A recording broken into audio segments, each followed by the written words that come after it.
Halo adik-adik semuanya, selamat datang di video pembelajaran kelas 5 Sekolah Dasar oleh KKN Unut Gulingan B 2021.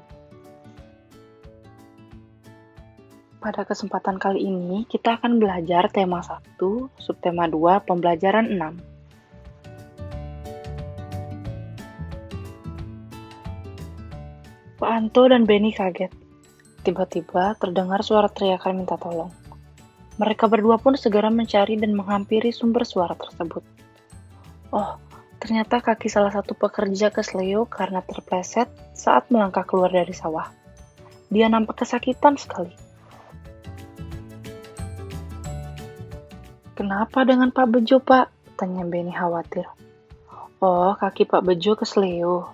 Rasanya sakit sekali, jawab Pak Anto. Apa itu kesleo, Pak? Tanya Benny penasaran. Kesleo merupakan gangguan atau cedera yang terjadi pada otot. Hal tersebut dapat terjadi karena adanya gerakan dadakan, kekurangsiapan otot untuk melakukan suatu gerakan, juga karena adanya paksaan gerakan pada otot. Jelas Pak Anto. Oh, begitu ya Pak, sahut Benny. Benny, kesleo bisa terjadi kapan saja dan di mana saja, serta dalam kegiatan apa saja, misalnya saat berolahraga. Salah satu jenis olahraga yang rentan terjadi kesleo atau cedera otot adalah sepak bola. Karena dalam sepak bola, kerja otot sangat diforsir. Tubuh harus bergerak dan berlari dalam waktu yang lama. Jelas Pak Anto. Oleh karena itu, untuk memperkecil kemungkinan terjadinya cedera, sebelum melakukan permainan sepak bola dan olahraga lainnya, harus menguasai teknik-tekniknya terlebih dahulu. Selain itu, kita harus melakukan pemanasan agar tulang dan otot-otot kita dalam keadaan siap. Tambah Pak Anto. Oh, menguasai teknik berarti sangat penting ya Pak, agar kita dapat melakukan permainan dengan baik, juga untuk memperkecil resiko terjadinya cedera, kata Benny. Setelah dirawat dan diobati, kaki Pak Bejo yang kesleo berangsur-angsur membaik. Dari yang sebelumnya tidak bisa digerakkan dan sakit, kini sudah bisa digerakkan tanpa terasa sakit. Kaki Pak Bejo sudah bisa ditekuk, diluruskan, dan diputar-putar. Pak Anto dan Benny pun senang melihatnya. Sekarang, kaki Pak Bejo pun bisa digerak-gerakkan kembali. Pak Bejo pun dapat melakukan berbagai aktivitas yang memanfaatkan kerja otot. Macam-macam gerak otot. Pertama, gerak meluruskan. Contohnya, meluruskan lutut, siku, dan ruas jari. Kedua, gerakan menekan ke bawah atau menurunkan. Ketiga, gerak memutar lengan sehingga telapak menelungkup. 4. Gerak menjauhkan. Contohnya gerak tungkai menjauhkan dari sumbu tubuh. 5. Gerak yang memutar lengan sehingga tangan menengadah. 6. Gerak yang mendekatkan sumbu tubuh. Contohnya gerak yang mendekatkan tungkai dengan sumbu tubuh. 7. Gerak yang membengkokkan. Contohnya membengkokkan siku, ruas jari, dan lutut. Cara menjaga dan merawat otot pada manusia. Pertama, menghindari gerakan yang membebani kerja otot secara berlebihan. Agar terhindar dari gangguan atau cedera pada otot, maka kita harus menghindari kegiatan atau gerakan yang dipaksakan, gerakan tiba-tiba, dan kegiatan-kegiatan yang terlalu membebani kerja otot. 2. Melakukan peregangan.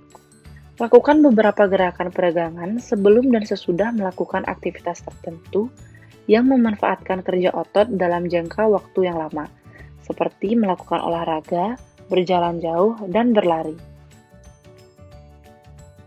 Selanjutnya, melakukan latihan rutin. Banyak latihan fisik yang dapat kita lakukan untuk menjaga kesehatan otot. Latihan rutin ini dapat dilakukan dengan beban maupun tanpa beban. Bisa dilakukan di dalam maupun di luar ruangan. Misalnya jogging, bersepeda, latihan kebugaran di pusat kebugaran, dan lain-lain. Lalu, memenuhi kebutuhan cairan tubuh. Kebutuhan cairan setiap orang berbeda-beda. Sedikitnya mengonsumsi 6 gelas air sehari agar dapat menjaga kesehatan tubuh. Cairan dapat membantu otot melemas setelah berkontraksi serta dapat melembabkan sel-sel otot, sehingga tidak mudah mengalami ketegangan. Selanjutnya, kita dapat mengonsumsi makanan yang bergizi dan bermanfaat bagi otot.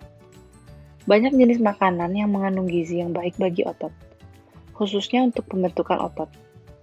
Makanan-makanan tersebut antara lain putih telur, susu, ikan tuna, sayur brokoli, dada ayam, daging sapi, minyak ikan, keju, kacang almond dan kacang Arab, dan bayam. Lalu ada meringankan nyeri otot. Gunakan krim khusus otot untuk menimbulkan rasa hangat sehingga otot yang kram menjadi lebih rileks. Ade Rai, binaragawan perkasa Indonesia. Ade Rai adalah sosok pria perkasa yang sangat terkenal di Indonesia, bahkan di dunia. Sebagai binaragawan Indonesia, banyak sudah prestasi yang diraihnya, baik di tingkat nasional maupun internasional. Saat ini, Ade Rai telah pensiun sebagai atlet binaraga. Meskipun demikian, ia tetap aktif menjadi pembina dan membuka tempat kebugaran di beberapa daerah di Indonesia. Pada waktu kecil, Ade Rai hanya seorang anak kecil yang memiliki tubuh kurus, bahkan bisa dibilang sangat kurus. Pada umur 10 tahun, Ade Rai hanya memiliki berat badan 25 kg. Bahkan, hingga mencapai remaja dengan tinggi 183 cm, berat badan Ade Rai hanya 55 kg. Ade Rai, dia memiliki minat yang tinggi dalam bidang olahraga. Pada awalnya, dia menggeluti bidang olahraga bulu tangkis. Namun, Ade Rai tidak begitu lama menggeluti bulu tangkis, hingga pada akhirnya dia lebih memilih untuk menjadi seorang atlet binaraga. Prestasi pertama Ade Rai dalam bidang binaraga diraih pada tahun 1995. Prestasi tersebut memicunya untuk terus aktif mengikuti berbagai kejuaraan, mulai dari lingkup kecil hingga besar, mulai dari lokal, nasional, hingga internasional. Hingga akhirnya Ade Rai terus berkembang dan meraih prestasi demi prestasi dari berbagai kejuaraan. Masalah prestasi yang diraih Ade Rai tidak perlu diragukan lagi. Dari berbagai kejuaraan yang diikutinya selalu membuahkan hasil yang mengagumkan. Salah satunya kemenangannya di Musclemania World atau kejuaraan dunia binaraga kelas berat ringan. Dari situlah kemudian membawa Ade Rai menuju ke kejuaraan multi-event Asia Tenggara atau SEA Games pada tahun 1997.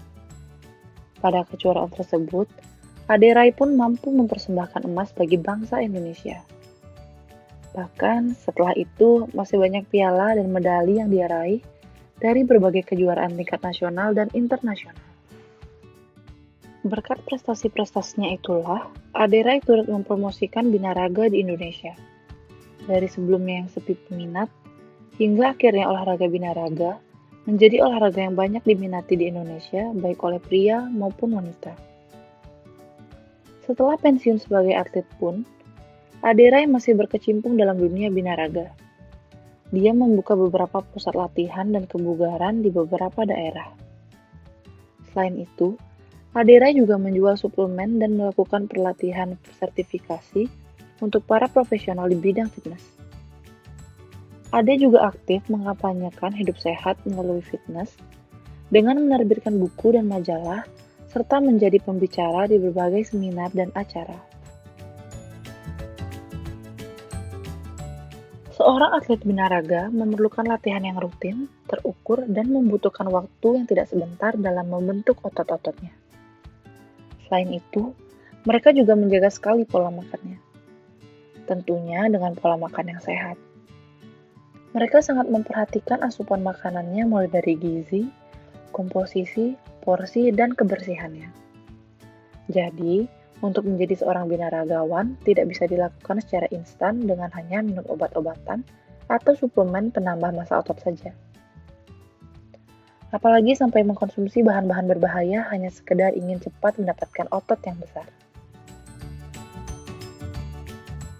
Orang tuamu adalah orang yang pekerja keras. Ayahmu setiap hari bekerja untuk mencari nafkah demi kelangsungan hidup keluargamu. Ibumu mulai dari pagi hingga larut malam bekerja mengurusimu, mengurus ayahmu, dan mengurus rumah. Bayangkan betapa lelahnya mereka. Bayangkan betapa lelahnya otot-otot mereka.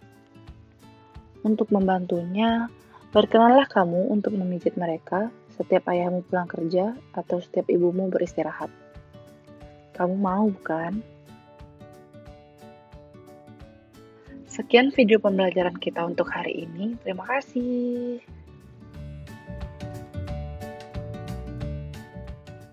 Nah, untuk adik-adik di rumah, tetap semangat dan selalu jaga kesehatan ya.